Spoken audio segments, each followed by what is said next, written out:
Hello, I'm Red Feather Free. Some of you may know me, some of you may not. Chances are the law of attraction is drawing you to this video, which today is going to be about the law and how love is the law. I'm going to talk briefly, first and foremost, about what I've been researching over the last week or two, what I've been reading, just kind of to give you an idea of how my intuition flows from one thing to the next and how I kind of see everything synchronistically. To begin with, got a little stack of books right here that I've been more or less reading through out of my own library here the last week or so. G.F.W. Hegel's Introduction to the Philosophy of History, translated by Leo Rausch. French Revolution and Human Rights, a brief documentary history, translated with an introduction by Lynn Hunt. The Republic of Plato, and other works. The Christian Philosophy of St. Thomas Aquinas, also known as Thomism. Experiments with Alternate Currents and High Potential and High Frequency, Nikola Tesla. Theoretical Physics and Mechanics by Constant. The Emerald Tablets of Hermes and the Kabbalah, translated and edited by Dr. Jane Matthias Smith. The Book of Thoth by Aleister Crowley, and Anti-Gravity and the World Grid, edited by David Hatcher Childress of Ancient Aliens fame, as well as this terrific book right here, which is the 3 books of occult philosophy written by Cornelius Agrippa and edited by Donald Tyson, who's an amazing scholar in his own right. These are just my print books that I've been going over, as well as I've been reading. Last night I picked up the Arcane Teachings by William Walker Atkinson, published 1909. He also published the Kabbalah and several other books, and I began reading the Arcane Teachings last night because a gentleman commented on one of the posts that I had made telling me about a code in the Kabbalah, and to be honest, I understand that all numbers are letters and all words are letters. I understand Gematria and Notakarion and Tamura, which are the 3 forms of Kabbalistic numerological magic, if you will. The Bible is encoded, but it kind of made me scratch my head because he used English as the base for the code, and I'm like, well, the Bible wasn't written in English, it was translated into it long afterwards, so your code would have to be for either Greek or Hebrew, and they're interchangeable more or less. So that's where the code would begin, and he had a very simple cipher that he was going off of, which could or could not be correct. I'll have to figure it out on my own, I suppose, but if I was to place my wager on any type of cipher used in the code, it would be the Baconian cipher, which I believe is in Shakespeare's collected works as well. And you can read about that in Manly P. Hall's Secret Teachings of All Ages. Now, the Arcane Teaching is an excellent book that, again, I read about the first third of last night. And it says, the Arcane Teaching is based upon the fundamental principle of the existence of an absolute supreme power, which is the cause and reason of the cosmos, and all the manifestations contained therein, that all men call the universe. This absolute power is known in the Arcane Teaching as the law, and is represented in symbols by the word lex. The law is regarded as an abstract principle of power. It goes on to explain how the law is equatable to I am in the Bible, and the word is equatable to am. Instead of being and is, there are 2 different words, and you have to understand the etymology. So is different than being. Being comes from the is. And isness, or I amness, is the power, the idea, if you will, which all other manifestations are created out of. It is the not which gives birth to the one. 0 divided by 0 is 1. The 1 is what we represent symbolically in Pythagoreanism as the monad, but it's a symbol for the absolute, for the law.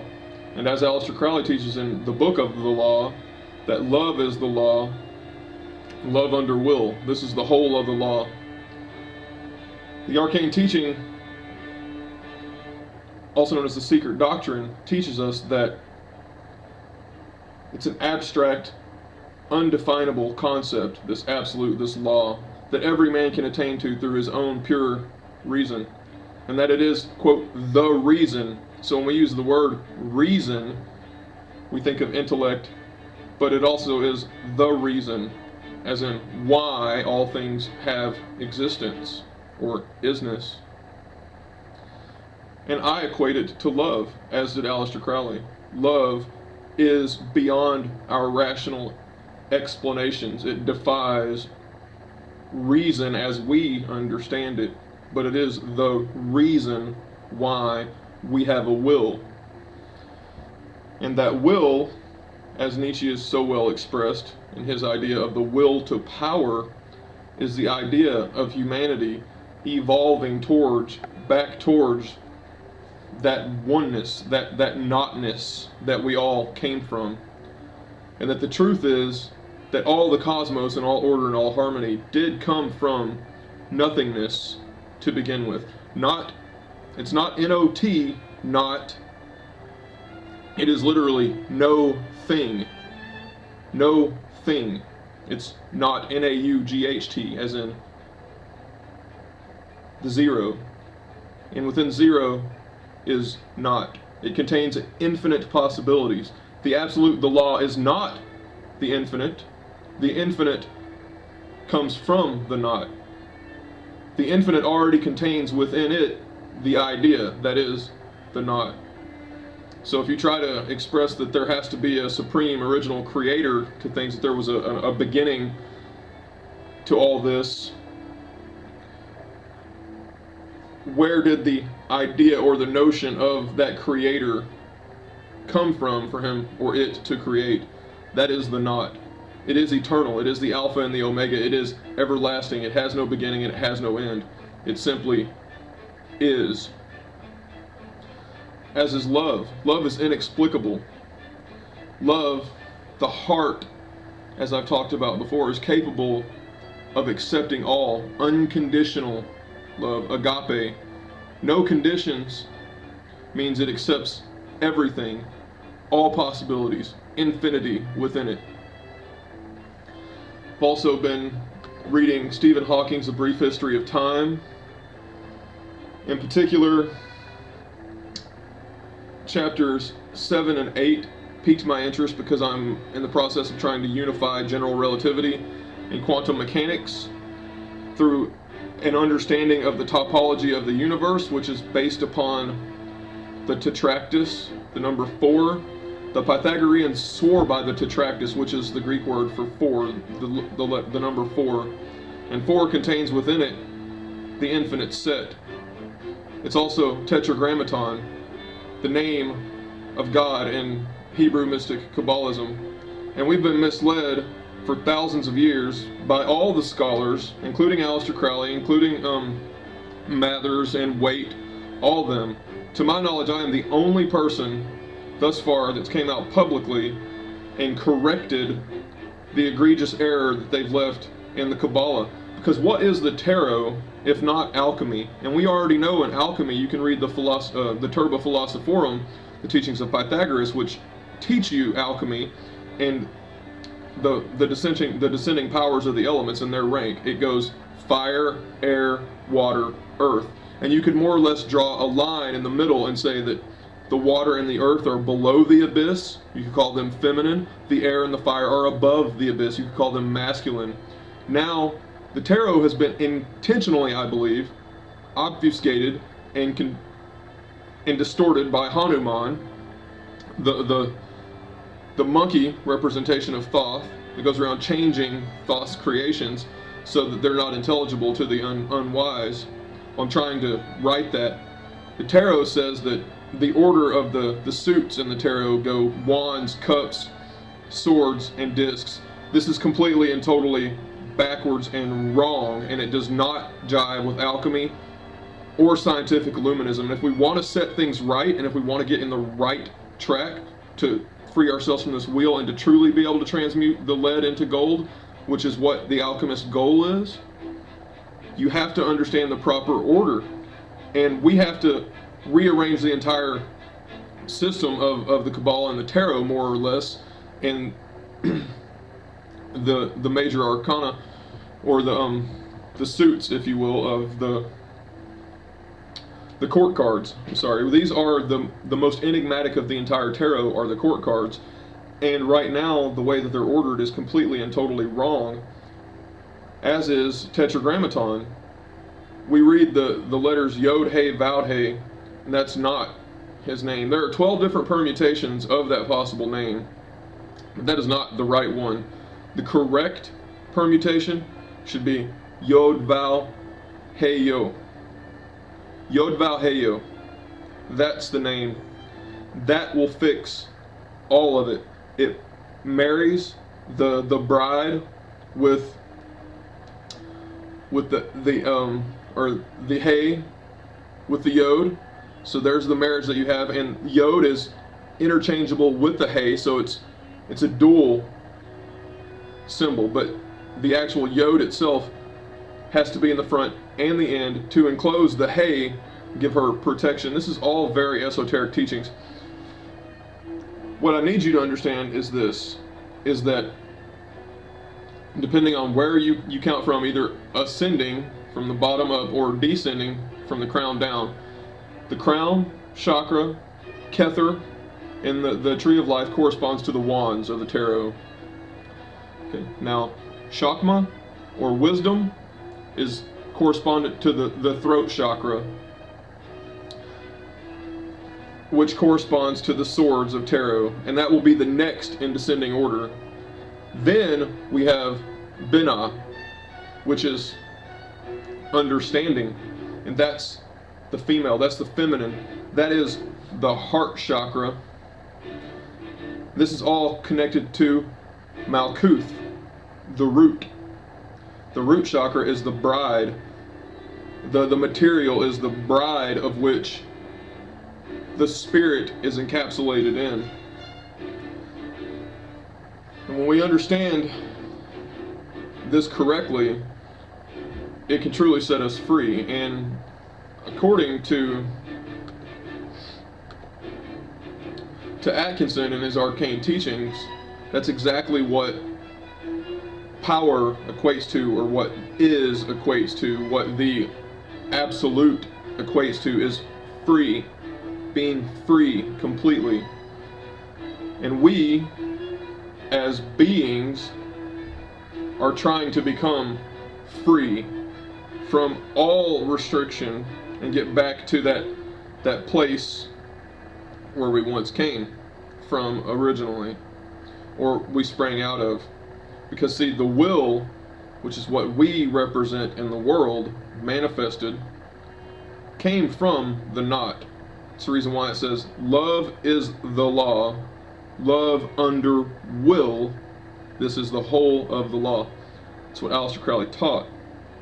To love under will does not place the absolute under the will, unless you understand it like this, that the waters gave rise to the cosmos, and then the will would be above the abyss. You see? Because that abyss, that chaos that contains all, the absolute, gave rise to the will out of it, and then the will manifests the cosmos, and the cosmos is order. Stephen Hawking tells us that quantum physics and general relativity do not and are not unified at this particular moment because we haven't solved certain problems. I believe these problems are easily solved when you understand the actual shape or structure of the universe as being a torus, or a toroidal field. This is why the Pythagoreans swore by the number 4, and why the Tetractys is also 4. You have, in two-dimensional geometry, what looks like a triangle or a circle when understood in 3 dimensions, which is the first lesson of the arcane teachings. The triangle would actually be a descending set of almost stairs, if you will. Leg A, leg B, and leg C. They never actually fully connect. They're drawing an approximation of you going down into a hole, a central point. And the medieval artists like Da Vinci and the others, they understood this because they started introducing perspective into their paintings after they rediscovered this knowledge, hence the Renaissance. And we are now in a re-Renaissance of sorts, unlike the world has ever known before, thanks to the internet and the ability of, you know, scholars like myself to share their hard work to others who deserve to hear it. It does not deserve to be kept secret anymore. However, we do not need to cast pearls before swine, which is a risk I suppose I take when I make videos public on YouTube. However, I rely on the law of attraction and know that those who are attracted to my videos are most likely on the path themselves. And if they're not, well, then perhaps they might see a ray of light in something I have to say and begin walking the path. Or if they're on the path and lost, they might find some truth in what I've got to say, whatever that is. The universe is continuing to expand because it is still knowing itself. It is still learning itself. It's a system that is observing itself, observe itself. It is literally the Ouroboros, which was how it was represented in all the ancient traditions in Egypt and everywhere else. The Ouroboros is a serpent eating its own tail. And we have this symbolized for us in the arcane teachings themselves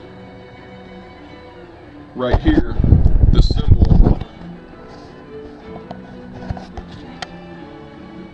is it. You see infinity, the cross, the serpent eating its own tail. That is the universe. That is the divine Pymander. That is reason. That is the reason why all things exist. It is. The universe is not a meditation, it's not mind, it's above all those things. All these things come out of it. It just is absolute. And that is something that our words and our rational conceptions cannot ever get to. Hence, which is where I come to now, transcendental philosophy. And see, we had transcendental philosophy introduced to us, according to Arthur Schopenhauer, by Immanuel Kant. And Immanuel Kant was a philosopher in the Enlightenment. And Kant wrote lots of good stuff on perpetual peace, on enlightenment, and many other great works. But according to Schopenhauer, his contribution to philosophy was largely left until Schopenhauer himself took it up and continued. And he takes some exceptions to certain philosophies of Kant, or that Kant actually doesn't get to the whole of it. And Schopenhauer's book, The World is Will and Idea, does. So the idea being the absolute, and will being the manifest cosmos of that, is a twofold understanding. More or less, it's a philosophical unification or a grand unified theory. And Kant could be equated with sort of like Einstein, if you will. And the difference between philosophy and physics is really a matter of experimental application. That's it. Where philosophy, you could argue it both ways. Where philosophy ends, physics picks up, and where physics ends, philosophy picks back up again. Now, what is Transcendentalism? Well, it's a philosophy that was really put into force by Arthur Schopenhauer in his book, The World, the Will and Idea, as the Will and Idea. And it literally means to transcend the dogmas, the boundaries, the rules, And we see it evidenced in artwork as well. The turn of the last century, the 19th, 20th century, we have great artists like Gustav Klimt, who, if you look at his works throughout his life, he went from a very classically trained style to where he began introducing more avant-garde, more radical themes into his works, challenging the notions of asceticism, or aesthetics rather, at the time. So much so that by the end of his life he was making radical, almost psychedelic art, you could call it. Nikola Tesla, I believe, understood the physics of this transcendental philosophy better than anyone in history ever really has. And he gave us this book is a copy of a lecture actually that he gave, and let's just say on page 116 it says, in connections with the thought of a similar nature, it appeared to me of great interest to demonstrate the rigidity of a vibrating gaseous column, although with such low frequencies as say 10,000 per second, which I was able to obtain without difficulty from a specially constructed alternator. It looked discouraging. At first, I made a series of experiments. The trials with air at ordinary pressure led to no result, but with air moderately rarefied, I obtained what I think to be an unmistakable experimental evidence of the properties sought for. A result of this kind might lead able investigators to conclusions of importance I will describe in one of the experiments performed. Now, as what he does is, we may have seen the movie, but he takes one of his light bulbs and he holds it in his hand, and due to a field of electricity that he's created, just of a potential of literally alternate currents of high potential and high frequency, once that's turned on, all things within the field can become powered. And he was trying to power all the planet with this system, and I believe it could be easily done, very easily done, with his Wardenclyffe towers, which are talked about in David Hatcher Childress's book. And this book is phenomenal. It's got a ton of great stuff in it, and right now I'm in the process of rewriting this particular work right now, which is written by Richard Levitin, entitled Ley Lines and the Meaning of Adam. I'm kind of rewriting it as I go, because I feel like it needs to be updated, and it's filled with great information. For instance, planetary chakras is mapped on the human. The root chakra is Mount Shasta. The sacral chakra is Machu Picchu in Peru. The solar plexus is Ayers Rock, Australia. The heart is Avebury, Glastonbury, England. The throat is the Great Pyramid at Giza. The brow, or the third eye, is Kunlun, Gobi. The deserts near Mongolia. And the crown chakra is Mount Cook, New Zealand. And again, it has a diagram of the major chakras and the minor chakras in our body. This book is truly phenomenal. It has, here we go, the Ouroboros 15-line grid. The ancient Chinese geomancers had a comprehensive understanding of the manifold harmonious relations between heaven, earth, and the human. They stated there was first the Wu Chi, the one primal vibration or cosmic sound called Om in Sanskrit, the Logos in original Christianity. Now see, this came after the Absolute. The Absolute had to, by reason, come before the Om. So let's not get it twisted.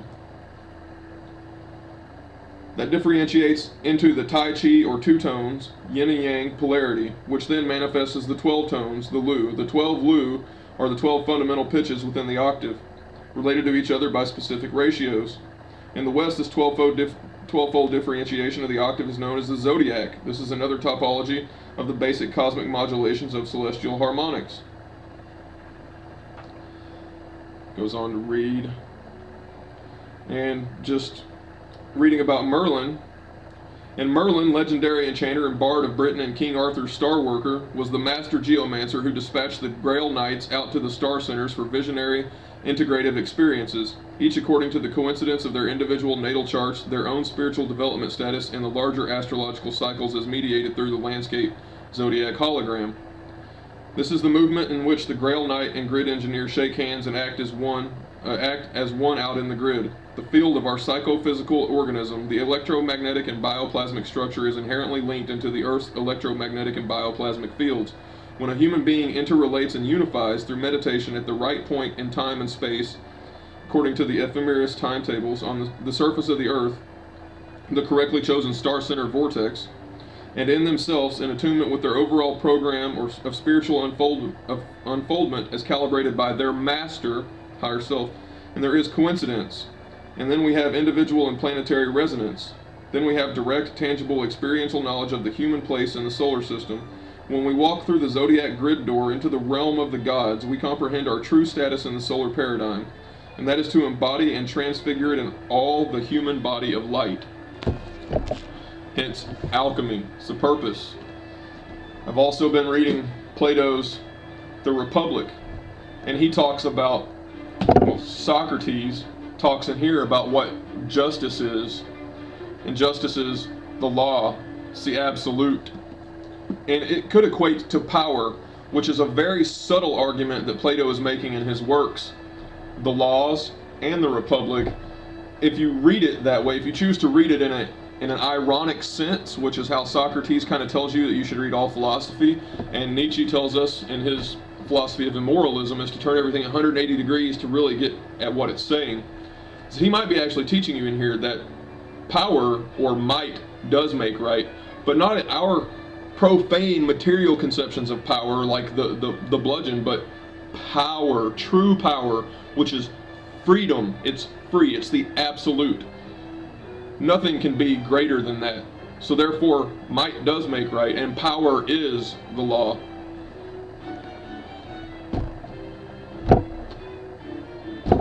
The doctrines of Thomism of St. Thomas Aquinas are also very much in line and attuned with all these philosophies.